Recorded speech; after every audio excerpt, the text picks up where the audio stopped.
What is up, everybody? We are back with some Final Fantasy VII Ever Crisis, and we're here to look at and answer that question. Should you pull on the new Matt X-Soldier banner? If you guys are new to the channel and you do like what you see, hit the subscribe button and follow along with what we do here. Hit that like button and comment down below your thoughts on the banner. And just one more reminder before we start this. Again, if you're somebody who is that whale or somebody who, you have to have everything for that one specific character, like if your favorite character is Matt and you want to have everything for him, then by all means, just pull on the banner. Just make sure that you have enough to get to the armor gear token at the end. That's always kind of like that bigger prize at the end. This is going to be more designed for those who are trying to figure out how to more wisely spend the limited crystals that they're going to have. So, just kind of a full warning about that. Okay. So first things first, let's just take a look at the overall look of the outfit itself. And overall, I think it looks pretty good. I got some little qualms here and there with it, but overall I got a lot of things I do like about it. I like the look of the sword and the gun. That orange on black looks awesome. You've got the copper bangle here. The orange kind of going into this part that covers up his face, the baseball cap. Looks like he's kind of bandaged up over here. This ripped cloak looks awesome into the military fatigue pants. With the little side pouch here, the big military boots. Looks awesome. Not too big on the look of the top though. It's like they kind of went for like a bulletproof vest looking thing, but then turned it into like a boy band type thing. Outside of that though, like the wrapped hands and all that stuff, I mean, it looks really, really good. Like I said, just I don't get the boy band look here. Outside of that, I think that the rest of this looks great. I would have taken like even like a black tank or something like that. I think would have been great with this. But overall, I think Matt looks really, really good in this. Now that being said, what does the gear and all that do? So first off, it's going to offer a boost defense to all allies for both their physical and defense and magic defense to go up 10%. Solid stat. Tactician's Gambit's going to be when granting physical attack up max potency tier +1.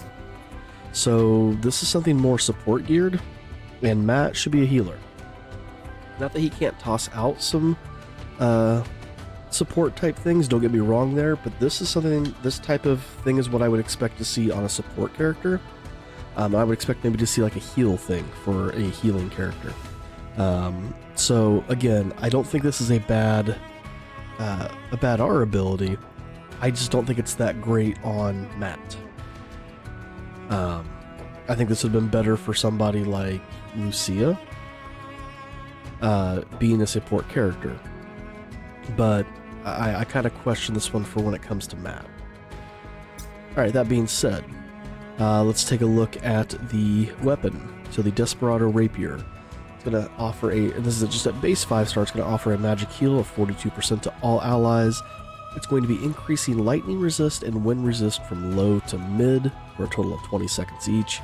And then when HP is 70% or more, P attack is going to increase from low to mid for a total of 20 seconds.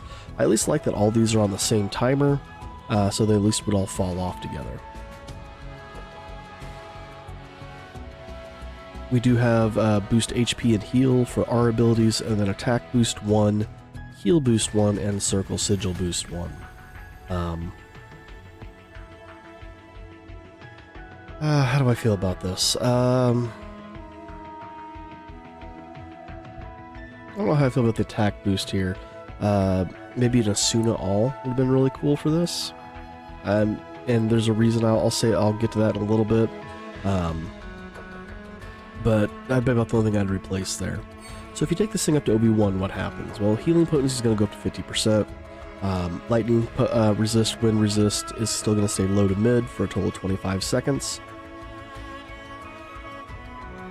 And the HP threshold does not change, but P attack will increase from low to mid for 25 seconds. Keep in mind, if you do have the gear, that's going to go from low to high. But like I said, I still question him having that gear.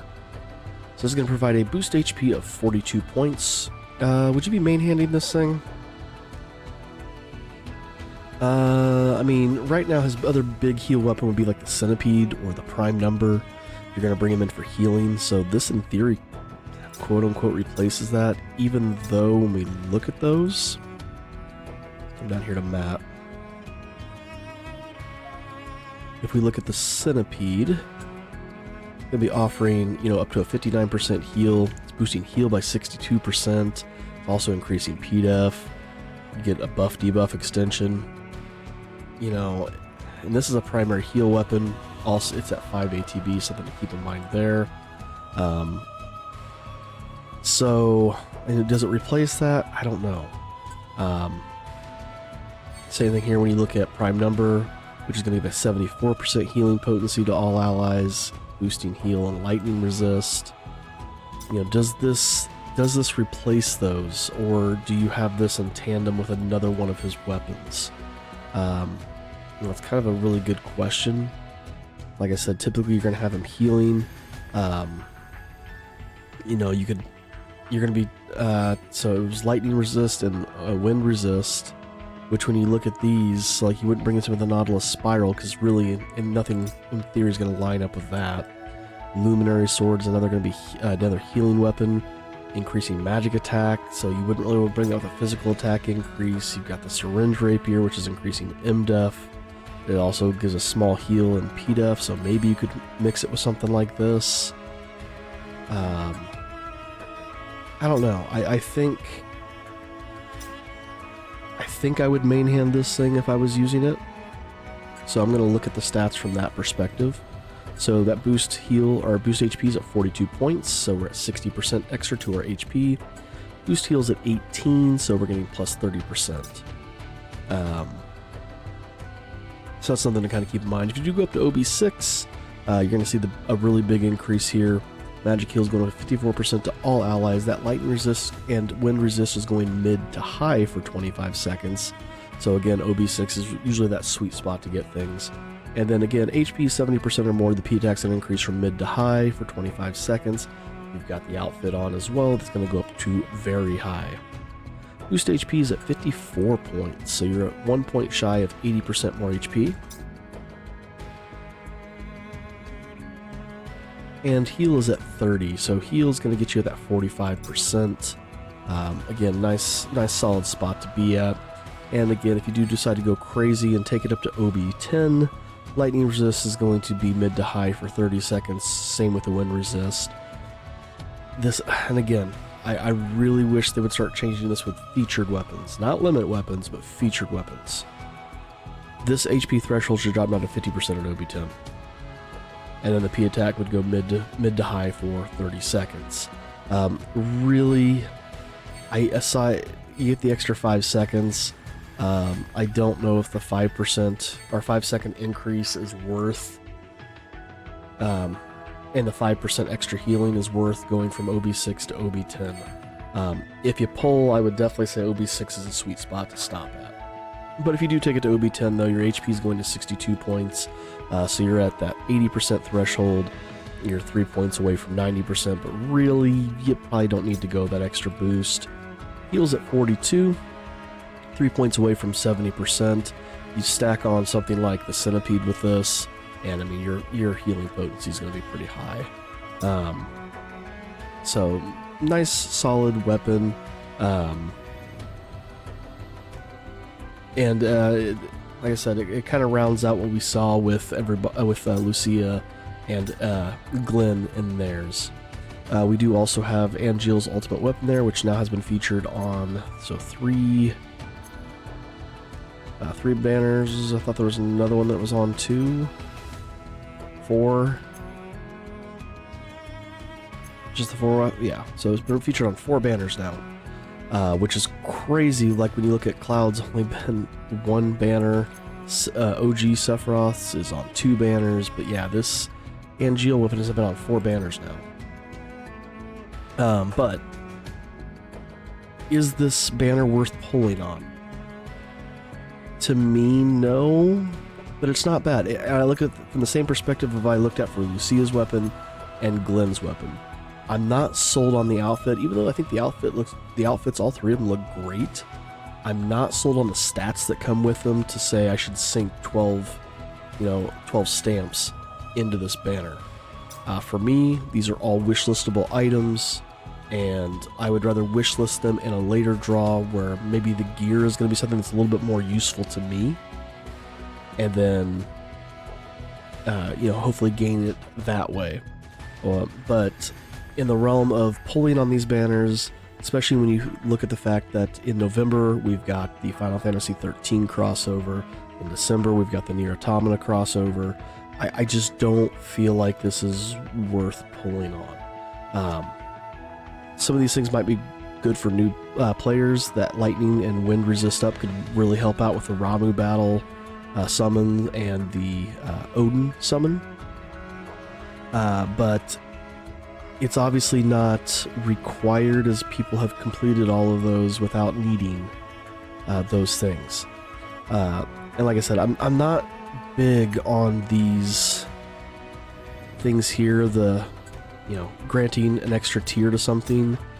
It's a neat little gimmick, but I don't feel... I'd rather have, instead of something like this, I would rather have like that how do they word it? I don't sound on any of these guys. Why am I spacing on the name of it? It's on his. Hang on. Reprieve. I want to say reprise. I'd rather have reprieve to bring them back, or even a, physical magic defense increase for just the self. Which I know his does have the one for all allies, so in this case I'd rather have reprieve on it, and something that maybe increases his healing potency over this thing right here. I don't think one tier is a make or break, so to make that the big selling point for the gear, I don't feel like it's worth pulling on the gear. If I were to pull on this banner, which I'm not going to, like I said, I'm going to wish list. If I were going to pull on this banner, it would literally be to get the weapon, maybe OB1, so that I get the 50% healing, and then the durations for all of these lasting for 25 seconds. I would just get it there, and then maybe over time get it up to that OB6. But I definitely would not be pulling past OB1 right now. If I were to pull, I do not plan on pulling on this. Like I said, even though I think the weapon's a solid weapon, I don't think it's worth thinking crystals into right now. The other big thing I did not touch on when it comes to this weapon, it is a 5 ATB weapon. So you got a while to get that thing filled up before you can even use this. So when we're looking at the idea of 20 seconds and 25 seconds, a huge chunk of this has already been missing by the time your ATB gauge fills to even cast this thing. That's the other big downfall to it. But yeah, I don't know. And like I said, I instead of having the attack boost here, because in theory, kind of what I was saying at the beginning of why I'd prefer to see like an Asuna all instead of attack boost, I'm probably going to be consistently, for the most part, casting this just to keep these things up and going. I'm not going to have time to attack. And that's the other reason I question, would I have this as a secondary weapon or would I have this as my main hand weapon? Because again, if I'm going to be utilizing this thing, I'm probably going to be casting it almost over and over and over. I mean, yes, having some buff-debuff extension would really help out with this, but that's something else to kind of note about it. Again, I think all the costumes have looked great for these three. I just wish that they would have done more to make these costumes more desirable. They're good, but there's so many other better things out there right now, unfortunately. So they kind of have gotten the short end of the stick yet again, even though they're being featured finally. I don't feel like it's worth it. So that's my thoughts. Let me know down in the comments below, what do you think about this banner? Do you think it's worth pulling on? Or do you kind of agree with me that it's a solid weapon, but it maybe not be worth sinking the crystals into right now? This is a wishlistable weapon, and the gear is not make or break. So anyway, let me know down in the comments below. Let's start that conversation. Again, if you guys are new to the channel and you do like what you see, please hit that subscribe button and follow along with what we do here. Hit that like button. Thanks again for watching, and we'll see you in the next one.